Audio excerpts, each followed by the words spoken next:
అధిక చక్కెర వినియోగం వల్ల విద్యార్థులు ఆరోగ్యపరంగా ఇబ్బంది పడుతున్నారు. దీనిపై అవగాహన కల్పించడానికి అన్ని అనుబంధ పాఠశాలలు తమ క్యాంపస్ లో షుగర్ బోర్డులను ఏర్పాటు చేయాలని సిబిఎస్ఈ ఆదేశించింది. పిల్లల్లో టైప్ 2 డయాబెటీస్, ఉబ్బకాయం, దంత సమస్యల కేసులు పెరుగుతున్నాయని ఇటీవల చైల్డ్ రైట్స్ ప్రొటెక్షన్ జాతీయ కమిషన్ ఆందోళన వ్యక్తం చేసింది. ఈ సిఫారసును అనుసరించి సిబిఎస్ఈ ఆదేశాలు జారీ చేసింది.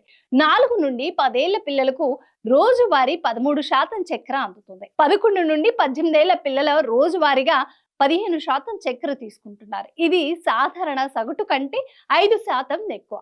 స్కూల్ పరిసరాల్లో చక్కెర స్నాక్స్, కూల్ డ్రింక్స్, ప్రాసెస్ చేసిన ఫుడ్ ప్యాకెట్స్ లభించడం వల్ల టైప్ 2 డయాబెటీస్, ఉబ్బకాయం, దంత సమస్యలు, ఇతర జీవక్రియ వ్యాధులు పెరుగుతున్నాయని సిబిఎస్ఈ హెచ్చరించింది.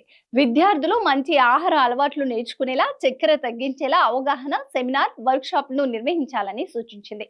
దేశమంతటా 24,000 అనుబంధ స్కూళ్లలో షుగర్ బోర్డులు ఏర్పాటు చేయాలని ఆదేశించింది.